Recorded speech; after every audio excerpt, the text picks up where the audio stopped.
नमस्कार दोस्तों।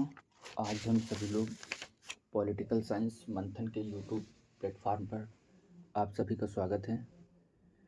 हम लोग सबसे पहले ये चीज़ आपको बता दें कि ये platform political science, social science, constitution और इनसे संबंधित जो भी रिलेवेंट इशू हैं वो सारी चीज़ें हम आप तक शेयर करेंगे। इस विषय में मैंने मास्टर्स किया है, 2 बार जीआरएफ हूँ, नेट हूँ, इस समय एसआरएफ हूँ, पीएचडी फाइनल सबमिशन के दौर पे हैं। तो जो भी मुझे अनुभव साझा करना है वो हम आप तक सही मन से और सही दिशा में कोशिश करेंगे आप तक साझा करें, क्योंकि ये विषय रटने का नहीं है, समझने का है। जब तक हम समझेंगे नहीं तब तक वो चीज़ें याद नहीं हो सकती हैं। कई बार आप लोगों ने देखा होगा कि फैक्ट याद नहीं होते हैं क्योंकि कॉन्सेप्ट नहीं पता है। जैसे हम कहें कि 25 का टेबल सुनाओ तो शायद आप सुना नहीं सकते हैं, लेकिन लिख देंगे क्योंकि आपको तरीका पता है, मेथड पता है, कॉन्सेप्ट पता है, कैसे टेबल्स का फॉर्मेशन होता है। इसी तरीके से हर विषय में ये पद्धति अपनाई जाती हैं।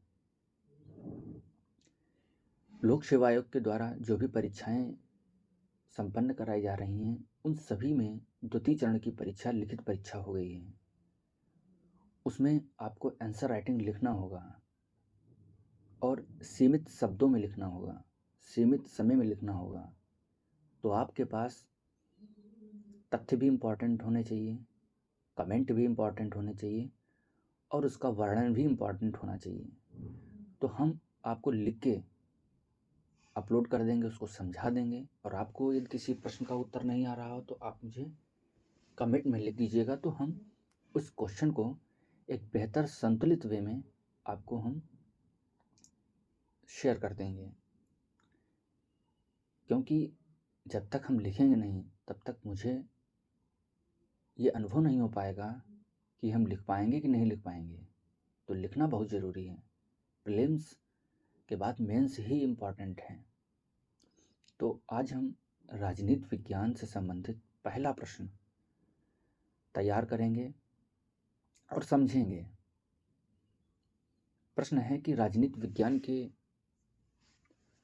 परंपरागत दृष्टिकोण और आधुनिक दृष्टिकोण में क्या अंतर होता है, इसकी क्या उपयोगिता है और इसको वर्तमान के संदर्भ में समझने की कोशिश करेंगे। जब भी कोई प्रश्न बड़ा हो तो उसको हमें टुकड़ों में तोड़ लेना चाहिए। इस प्रश्न में 2 दृष्टिकोण की चर्चा की गई है, एक परंपरागत दृष्टिकोण, दूसरा आधुनिक दृष्टिकोण। परंपरागत का मतलब होता है ट्रेडिशनल, मतलब पुरानी चीज़ें, पुराना ख्यालात। दृष्टिकोण और दृष्टि, इन दोनों में दृष्टिकोण इम्पॉर्टेंट होता है, ना कि दृष्टि।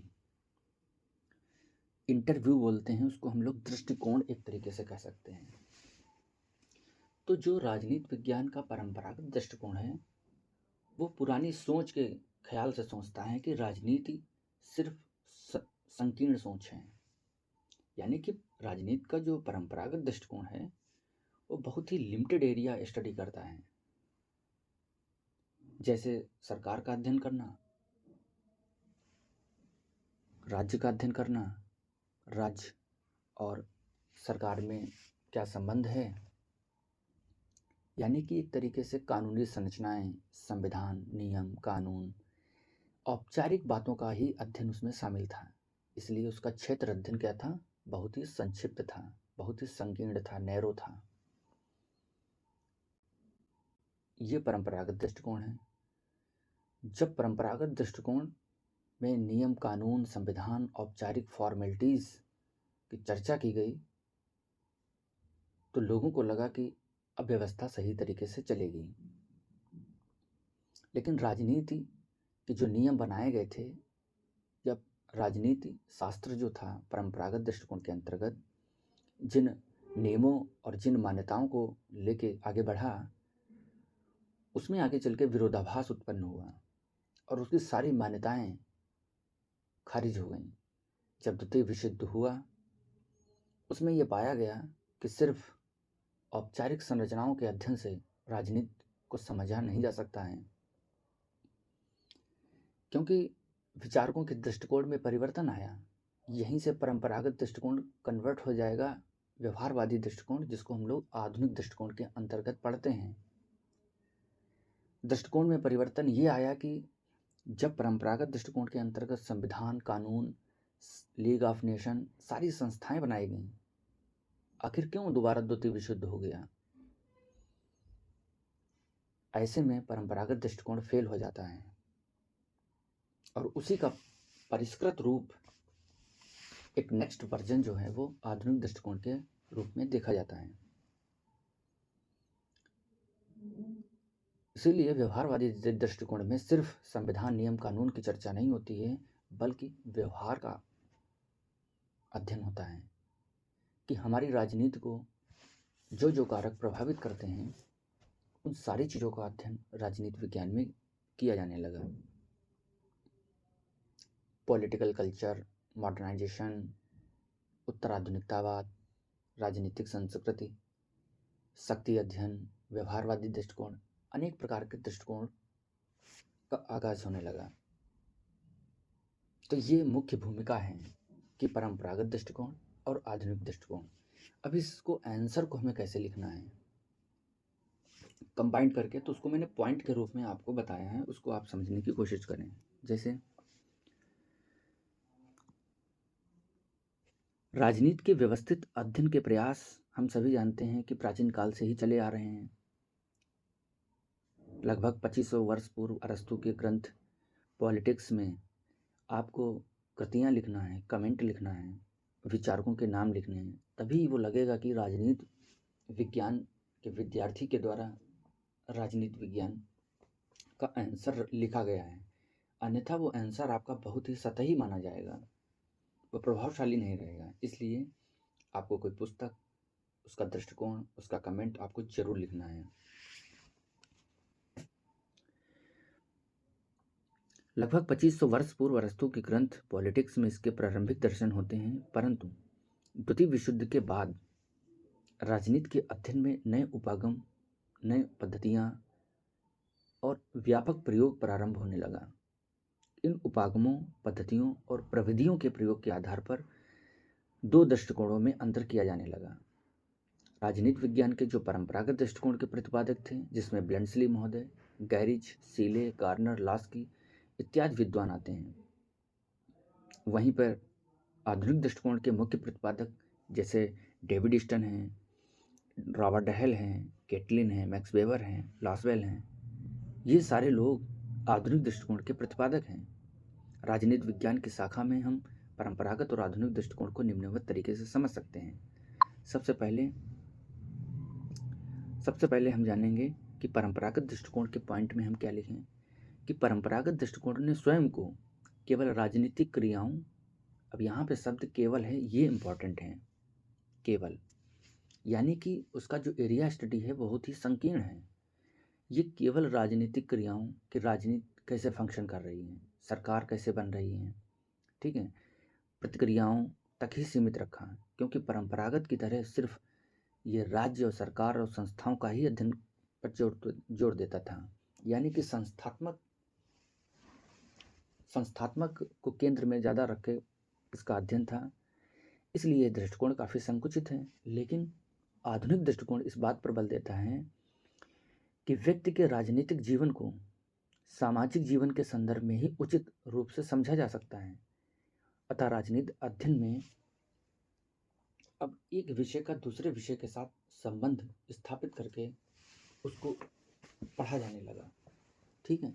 इस तरीके से दोनों दृष्टिकोण में अंतर है, यानी कि जो व्यवहारवादी दृष्टिकोण है उसमें व्यवहार यानी कि राजनीति को जो भी कारक प्रभावित करते हैं, बहुत सारे कारक हैं, तो इसका मतलब है उसका एरिया स्टडी जो है वो काफ़ी व्यापक हो गया। दूसरा पॉइंट है कि परंपरागत दृष्टिकोण मूल्यों से युक्त था, क्योंकि पुराने ख्याल के लोग थे तो मूल्यों को लेके चलते थे तथा मूल्यों पर आधारित थे और उसमें व्यक्तिनिष्ठता आ जाना ये चीज़ स्वाभाविक थी। लेकिन आधुनिक दृष्टिकोण का उद्देश्य राजनीति विज्ञान में लगभग पदार्थ वैज्ञानिकों की सीमा तक ऑब्जेक्टिविटी, जिसको हिंदी में कहते हैं वस्तुनिष्ठता, लाना है और इसमें मूल्य मुक्त दृष्टिकोण अपनाने का प्रयास किया गया। इसके बाद परंपरागत दृष्टिकोण में राजनीति विज्ञान के आदर्शात्मक पक्ष पर ज़्यादा बल दिया गया, जबकि आधुनिक दृष्टिकोण के स्थान पर यथार्थवादी, यानी ये लोग रियलिस्टिक को ज़्यादा फोकस करते हैं। सेकंड, परंपरागत दृष्टिकोण अनुमान, संभावनाओं, कल्पनाओं पर आधारित है, जिससे उसके निष्कर्षों में प्रामाणिकता और निश्चयात्मकता का अभाव होता है।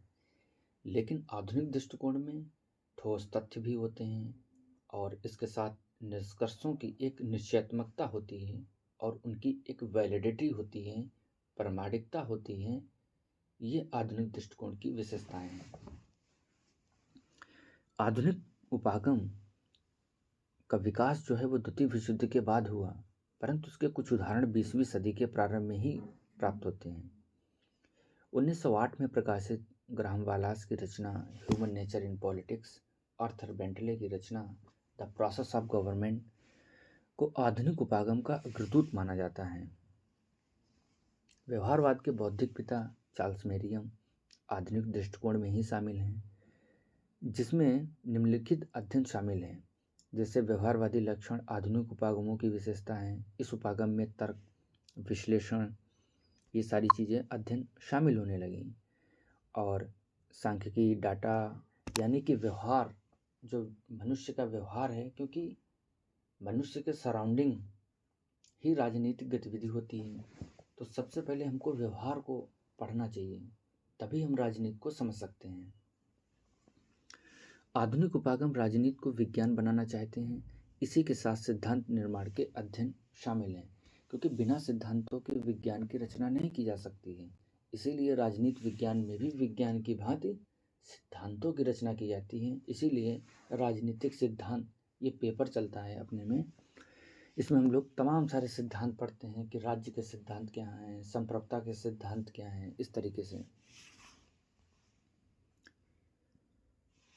इसके बाद राजनीति विज्ञान का एक समग्र दृष्टिकोण आपको प्रस्तुत करना है, जिसमें आपको नेगेटिव पॉजिटिव दोनों को ऐड करके एक जनरल व्यू आपको देना है। जैसे कि पूर्व विवेचन से स्पष्ट है कि परंपरागत, जैसा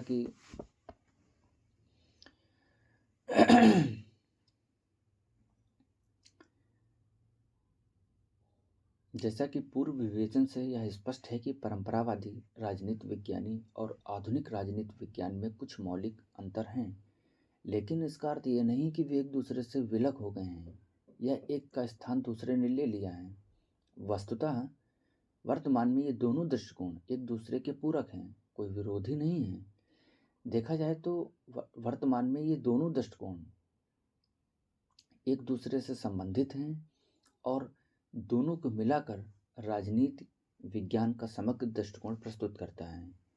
नवीन राजनीति विज्ञान के बारे में यही कहा जा सकता है कि पारंपरिक जो राजनीति विज्ञान के सिद्धांत हैं तथा उनके विषयों के बिना समझे प्रयुक्त किए गए आधुनिक राजनीति विज्ञान तुच्छ और फलहीन होगा। यानी कि आप जब तक आधुनिक दृष्टिकोण का उपयोग नहीं करेंगे, उनकी पद्धतियों का प्रयोग नहीं करेंगे, तो राजनीति विज्ञान में जो संभावनाएं हैं, जो भविष्यवाणी हैं, वो सारी फेल हो जाएंगी। यदि भविष्यवाणी निष्कर्ष फेल हो रहे हैं तो हम राजनीति विज्ञान को विज्ञान नहीं कह पाएंगे। इसलिए आधुनिक दृष्टिकोण उपयोगी है राजनीति विज्ञान में। हम सभी का प्रयास है कि राजनीति को कैसे विज्ञान बनाएं। तो पारंपरिक और आधुनिक राजनीति विज्ञान की एकता की चर्चा रॉबर्ट डहेल विद्वान करते हैं। वो कहते हैं कि यह सोचने का पूरा आधार है कि एकता को फिर से स्थापित किया जा सकता है। तो संक्षेप में कहें कि आधुनिक दृष्टिकोण, जो आधुनिक राजनीति विज्ञान परंपरागत जो परंपरावादी दृष्टिकोण है, उसी का एक परिष्कृत रूप है। दोनों ही एक ही विषय के ऐतिहासिक विकास के दो चरण हैं। वर्तमान संदर्भ में एक दूसरे से अलग नहीं किया जा सकता है। अतः बदलते परिदृश्य में इन दोनों दृष्टिकोणों की उपयोगिता दिनों दिन बढ़ती जा रही है। आप जब भी निष्कर्ष लिखेंगे तो नेगेटिव नहीं होना चाहिए, वो पॉजिटिव होना चाहिए और क्वेश्चन से मैच होना चाहिए। नमस्कार।